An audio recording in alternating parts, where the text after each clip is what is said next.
Hello বন্ধুরা, আজকে দেখাবো খুবই আরামদায়ক একটি বেবি ফ্রকের ডিজাইন, যেটা এই গরমে বাচ্চাদের জন্য খুবই আরামদায়ক হবে। এখানে আমি টোটালি প্রায় 32 ইঞ্চির কাছাকাছি একটি কাপড়ের টুকরো নিয়ে নিয়েছি।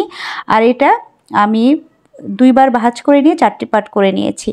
আর এই ফ্রকটার উপরে বডি পার্টটা হবে, টোটালি লম্বাটা হবে বডি পার্টের 7.5 ইঞ্চি, যেটা ফিতা অংশ হবে 2.5 ইঞ্চি, বাকিটা হবে বডি পার্ট। আর এটার জন্য আমি টোটালি 9 ইঞ্চি পরিমাণ কাপড় কেটে আলাদা করে নিচ্ছি। এটা সেলাই কাজে মানে সেলাই সহকারে আমি টোটাল 9 ইঞ্চি নিয়ে নিয়েছি। এবার যে 9 ইঞ্চি কাপড়টা আমি প্রথমে কেটে নিয়েছিলাম, সেটাকে সেই অংশটুকু বাদ দিয়ে আমি নিচের লেন্থের অংশটা বের করে নিচ্ছি। আর এই ফ্রকটা টোটাল লম্বা হবে হচ্ছে 19 ইঞ্চি। তাহলে আমি উপরে 9 ইঞ্চি বাদ দিয়ে বাকি কাপড়টুকু আমি নিচে থেকে কেটে নিলাম।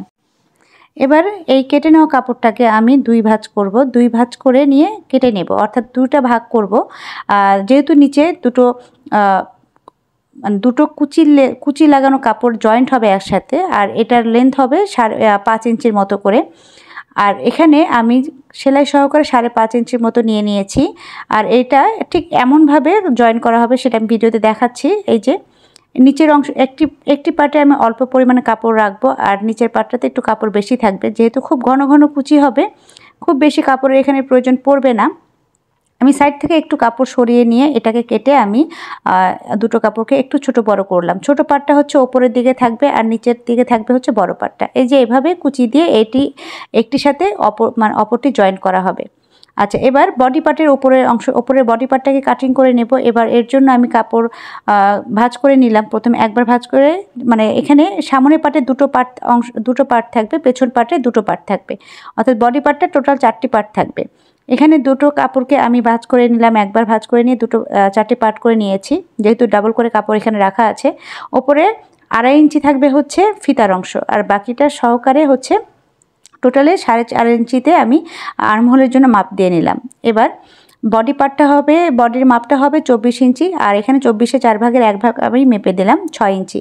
নিচে এই কোমরের অংশে দিলাম 5.5 ইঞ্চি। এবার এটাকে মিলিয়ে দিচ্ছি, নিচ থেকে একটু ডাউন করে দিলাম, মানে কোনা একটু কেটে দেব।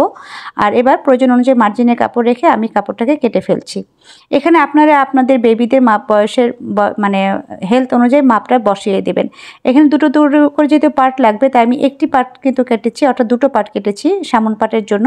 এবার পেছন পার্টের জন্য আরও দুটো পার্ট আমাকে কাটিং করে নিতে হবে। এখানে এই যে বেঁচে যাওয়া কাপড়টাকে আমি এই কাজে ব্যবহার করছি। আপনারা যদি বহর বেশি কাপড় নিয়ে থাকেন, তাহলে কিন্তু আপনারা একবারেই 2-4টে পার্ট বের করতে পারবেন। আমি যে কাপড়টা এখানে ব্যবহার করছি, এখানে আমার বহর কম ছিল, যার কারণে আমাকে 2 বারে কাটিং করতে হচ্ছে। এই যে প্রথমে কেটে নেওয়া বডি পার্টটাকে আমি আবারও একটি কাপড়ের উপর রেখে সেই মাপ অনুযায়ী কিন্তু আরও দুটো পার্ট বের করে নিচ্ছি, অর্থাৎ উপরে বডি পার্টটার জন্য সামনে দুটো পার্ট, পেছনে দুটো পার্ট, টোটালে 4টা পার্ট আমি কেটে নিলাম।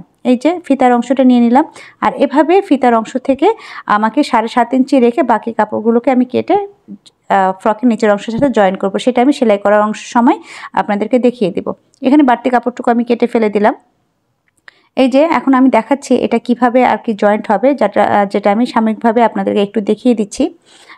এটা হচ্ছে বডি পার্ট, আর ওপরের ফিতা পার্টটা থাকবে এবং নিচের কুচির অংশগুলো থাকবে। এই যে খুব সুন্দর এবং সহজ একটি ডিজাইন, যেটা সেলাই কাজে একেবারে নতুন আপুরাও খুব সহজে করতে পারবেন আশা করছি। আজকের ভিডিওটা যদি আপনাদের কাছে ভালো লাগে, অবশ্যই লাইক, শেয়ার, কমেন্ট করতে ভুলবেন না। আর প্রতিদিন নতুন নতুন ভিডিও পেতে আমার পেজটাকে ফলো দিয়ে রাখবেন। আর যদি ভিডিওটা ইউটিউব থেকে দেখে থাকেন, অবশ্যই আমার ইউটিউব চ্যানেলটাকে সাবস্ক্রাইব করে রাখবেন। আজ তাহলে এই পর্যন্ত, দেখা হবে নেক্সট ভিডিওতে ইনশাআল্লাহ। আল্লাহ হাফেজ।